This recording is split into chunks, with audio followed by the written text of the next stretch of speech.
Hi, welcome to Our Family Bee. I'm Brandon. I'm Brigitte. And today we're going to show you how to do an annual budget reset so that you can see where your money is going. Let's go.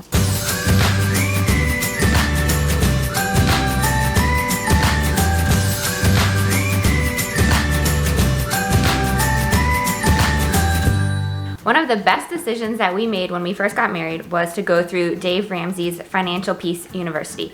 We can link it down below. It's a kit. We went through it with a class, and since then we've actually led other classes through this so that they could see how to get a handle on their money. We did this. It put us in alignment and allowed us to communicate better about our finances, so we don't fight about money. And the number one cause of fights in marriage is money and money problems. And we have fights because we're married, but we don't fight about money. Yeah, we talk about it. We decide on purpose ahead of time where our money is going to go so that we don't wonder where it went. And this is a process that we came up with last year that we decided we're going to do every year that helps to really give you a visual representation of where every dollar that you have is going. And as you're going to see, we are literally going to take a 1 to 100 ratio of penny to $1, $10 to $1,000, and lay it out in every budget category so that we can see where the money is going. The first step of this process is identifying what your income is. You want to figure out what your combined income, or if you're single, what just your income is every month. Now, most folks are paid bi-weekly, so every 2 weeks. Now that means twice a year you're getting 3 paychecks. Ignore those 3 paycheck months. That'll give you a little buffer throughout the year, twice throughout the year, and we want to just go with the base level. What do you know you're gonna make? So I actually am salaried, so my income is consistent, but Brigitte's is hourly. So hers can change, but we know that on average, she's always gonna work at least 38 hours a week, so we're gonna base hours off of 38 hours. Yours might be different, you might be on a commission. Base it off of the low end of your average income, and that's your starting point. The next step in this process is to go to the bank. Yeah. So you're going to go and pull out in a bunch of small denominations, including coins, the amount of your monthly budget divided by 100. Yeah. So 1 penny equals $1. $5 equals $500. So we have dimes, nickels, quarters, $1 bills, small denominations so that we can put them in categories on the table of the thing we're gonna make. The next step is to figure out your categories. Make sure you start with the 4 walls. This is housing, food, utilities, and transportation. You need transportation to get to work, you need shelter, and you need food, and you need water and electricity. Yeah, and don't forget when you're doing that, these are the most important, but also very important, are your taxes. Do not neglect your taxes. And then also for us, because of our faith and what we believe about generosity and specifically tithing, we actually lay out our tithing first. So set your priorities in order first. After the 4 walls, you're going to put the rest of the categories that you know you will need for the year. This includes things like renewals, if you have memberships to the gym, to Costco, to certification renewals, recurring orders if you have Netflix or cable or anything like that. Make sure you have a category for that. Do you buy clothes? Do you get your hair done? Do you buy makeup? Do you buy books? Do you buy soap?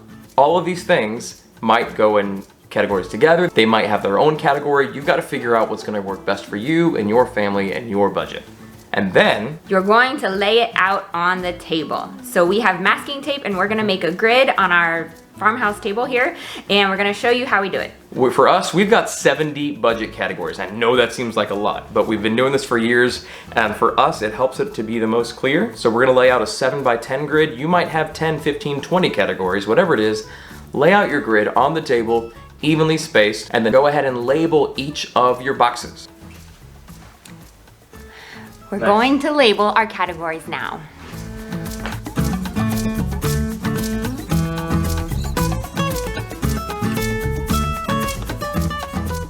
And we're done making the categories. The next step is to allocate the 4 walls first, plus your taxes, into the categories, and then work from priority down. So remember, that's housing, utilities, transportation, and food. And we also do our tithe. So that's what we're gonna do first.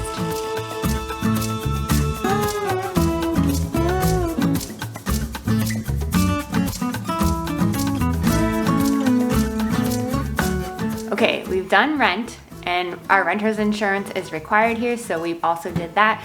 We've done our phone, our water, our gas, electricity. We need to do our taxes next, because they are gonna come out, or we would have to pay them no matter what. So taxes next.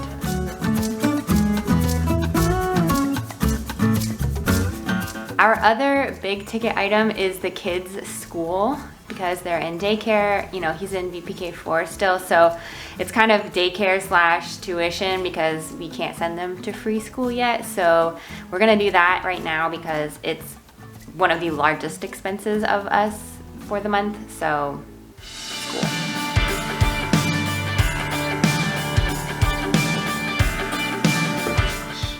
We are now doing all of our insurances that get auto taken out of my paycheck.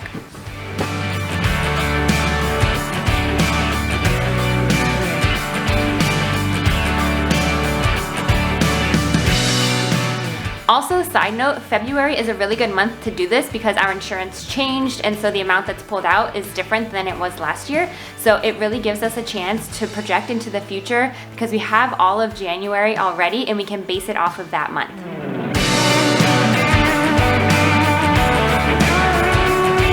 Also, don't forget, under transportation, if you have a car, you will need to pay for fuel and license and registration. So though it's due, I think your birth month, don't forget to account for that so you can save a little bit every month so that when it's due, you're not like, oh my gosh, I have to pay this now and I don't have any money.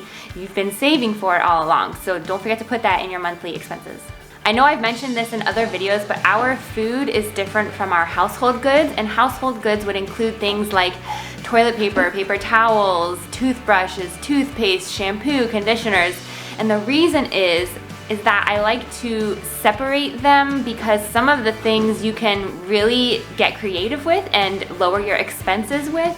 For instance, I use vinegar for our fabric softener and to clean with, and that's much cheaper than a bottle of cleaner you can get from the store. If I don't have enough money in my grocery budget though because I spent it, I don't want to go without toilet paper if I need toilet paper. So I like to keep them separate. That way I have a better track on how much I'm spending on each.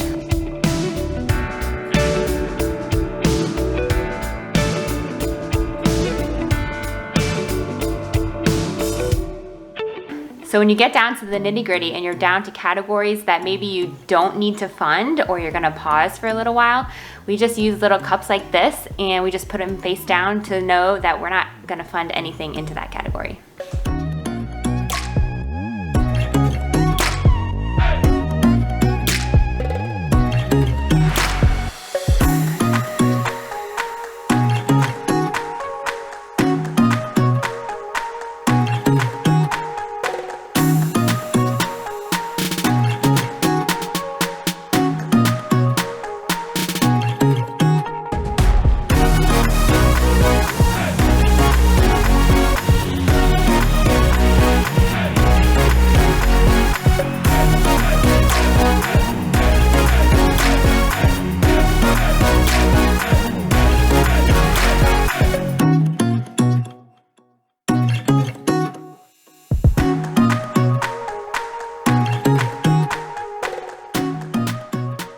After you've done this, you're probably going to need to reallocate. This is what happened to us when we last did it last year, and we found out, hey, listen, there are things that we really want or things that we were actually paying for every month that we were like, you know what, we probably need to put this on hold for now because we don't have the money for it. When we are looking at the whole big picture, we found out, yeah, no, this is why we're not saving where we want to actually save, because we're spending it on this and this and this. So you're gonna need to reallocate after you allocate.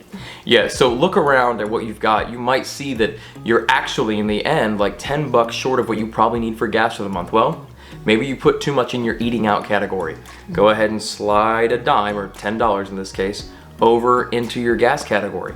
Maybe you're $1 short on one thing. Find that penny somewhere and move it where it needs to go. You may find that you don't know how much you spend on food every month. So this first month, you may actually need to record every single transaction that you make so that you can put it together and figure out what you're spending your money on so that you can then allocate and reallocate. Yeah. The point of this budget annual reset is to have a handle on our money, because no one likes to see their paycheck come in and then go straight back out and not know where it went.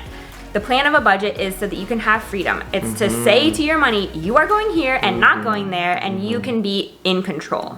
At the end of this, the last step of this process is to record the final results. Yeah. So what you have decided to put in every category, you need to write it down, put it in your budgeting software, write it on a piece of paper, tape it to your mirror, I don't know, but you need to put it down that you are gonna spend this much and try to stick to it. Yeah. So record it. Once you've done this, there are a couple ways that you can continue in the process. We use an app called YNAB. It's an acronym. It means you need a budget, and this really helps to give every dollar you have a job. We found that it aligns well with the way that we work. It does integrate with your bank account. You can track everything in there, multiple accounts. We set each month ahead of time, usually. Then we balance the month out at the end of it so we can be ready for the next month. This helps us to tell our money what to do as opposed to our money telling us what to do. Another great option is Every Dollar. This is actually from Dave Ramsey's organization. Use something, if it's a piece of paper, use something to actually record what you're spending and how much you want to spend and get those things in alignment. If you guys have any questions, please leave those in the comments down below. We love talking about money and how to be in control of it because we feel like it really is something that is not talked about a lot, Right. especially in relationships and in our culture overall today. So we would love to be able to answer any questions that you guys have. Maybe it's how we do something specifically, maybe it's what categories we have. If you're interested in any of that, please leave a comment down below. Yeah, and follow us on social media at Our Family Bee Social for Instagram. Or check out our blog, which is ourfamilybee.com. If you haven't already subscribed, make sure you hit the button down below and hit the bell so you don't miss anything else that we have coming out. All right, guys, if you liked what you saw, give us a thumbs up because it really helps out our channel. But hey, we want to know what you guys think and what you've done that works for you for budgeting, so comment down below. We'd love to connect with you there. Until we meet again, don't forget, Life is better together. See, we can do it.